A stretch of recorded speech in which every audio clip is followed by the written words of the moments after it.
हरि ओम। लोक कल्याण सेतु लेख है, तुम्हारा आसोज सुध 2 दिवस कब आएगा। पूज्य बापू जी की ज्ञानमयी अमृतवाणी। जितना हो सके आप लोग मौन का सहारा लेना, बोलना पड़े तो बहुत धीरे बोलना और बार बार अपने मन को समझाना कि तेरा आसोज सुध 2 दिवस यानी आत्म साक्षात्कार दिवस कब आएगा। ऐसा क्षण कब आएगा कि जिस क्षण तू परमात्मा में खो जाएगा। ऐसी घड़ियां कब आएगी कि तू सर्वव्यापक सच्चिदानंद परमात्मा स्वरूप हो जाएगा। ऐसी घड़ियां कब आएगी कि जब तू निसंकल्प अवस्था को प्राप्त हो जाएगा। योगी योग करते हैं और धारणा रखते हैं दिव्य शरीर पाने की, लेकिन वह दिव्य शरीर भी प्रकृति का होता है, अंत में नष्ट हो जाता है। मुझे न दिव्य शरीर पाना है, न दिव्य भोग भोगने हैं, न दिव्य लोकों में जाना है, न ही दिव्य देव देह पाकर विलास करना है। मैं तो सच्चिद आनंद स्वरूप हूँ, मेरा मुझको नमस्कार है। ऐसा मुझे कब अनुभव होगा।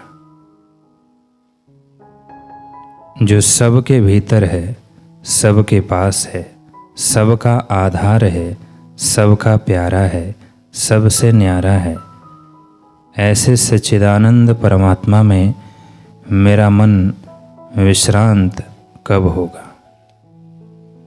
ऐसा सोचते सोचते मन को विश्रांति की तरफ ले जाना। जब मन पूर्ण विश्रांति को उपलब्ध होगा तब तुम्हारा तो बेड़ा पार हो ही जाएगा। तुम्हारा दर्शन करने वाले का भी बेड़ा पार होने लगेगा।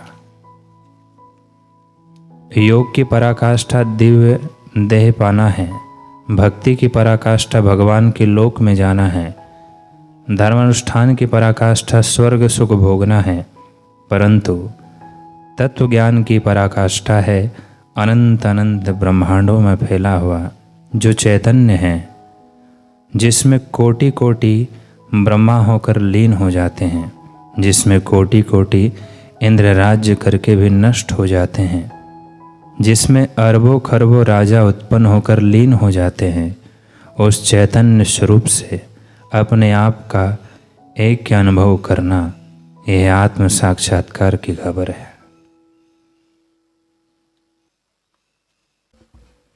यह आत्मज्ञान भगवान श्री कृष्ण अर्जुन को सुनाते हैं। त्रैगुण्य विषया वेदा, वेदों का ज्ञान, वेदों की उपलब्धियां भी 3 गुणों के अंतर्गत है। निस्त्रैगुणो भव अर्जुन, हे अर्जुन तो तीनों गुणों से पार चला जा। ज्ञानी क्या होता है, यह सत्व गुण भी नहीं चाहता। भक्त सत्व गुण चाहता है, भोगी रजोगुण चाहता है, आलसी तमोगुण चाहता है। ज्ञानी आत्मा को जानने से तीनों गुणों और तीनों लोकों को काकविष्ठा जैसा जान लेता है। कबीरा मन निर्मल भयो जैसे गंगा नीर, पीछे पीछे हरि फिरे कहत कबीर कबीर। ज्ञानी का अर्थ है कि जिसके पीछे पीछे ईश्वर भी घूम ले। भक्त का अर्थ है कि जो भगवान के पीछे घूमे। भोगी का अर्थ है कि जो भोग के पीछे घूमे। योगी का अर्थ है कि जो दिव्य देह पाने के पीछे घूमे। अभी घूमना बाकी है। साक्षात्कार का अर्थ है कि बस जानना था सो ही जाना, काम क्या बाकी रहा, लग गया पूरा निशाना, काम क्या बाकी रहा। गुरु कृपा से परमात्मा के सतत्व को, चैतन तत्व को, आनंद तत्व को, परमात्मा के अमिट तत्व को जानकर अपनी देह के गर्व अभिमान और अपनी देह की कृति को तुच्छ मान के उसमें कर्तृत्व भाव को अलविदा कर देना, इसका नाम है आत्म साक्षात्कार। भोग में है तब भोगी भोग से मिलता है, त्याग में है तब त्यागी त्याग करता है, तपस्वी भी लोकांतर में सुख से मिलता है, परंतु साक्षात्कार का अर्थ है कि ईश्वर ईश्वर से मिले। देवो भूत्वा यजेत देवम। निर्वासनिक हो तो तुम ईश्वर हो, निश्चिंत हो तो तुम अब ईश्वर हो। यदि देह का मेल तुम्हारे में नहीं है और तुम अपने को आत्मभाव से प्रकट कर सको तो तुम में और ईश्वर में फर्क नहीं है। यदि देह के साथ जुड़ गए तो तुम्हारे और ईश्वर में बड़ा फासला है।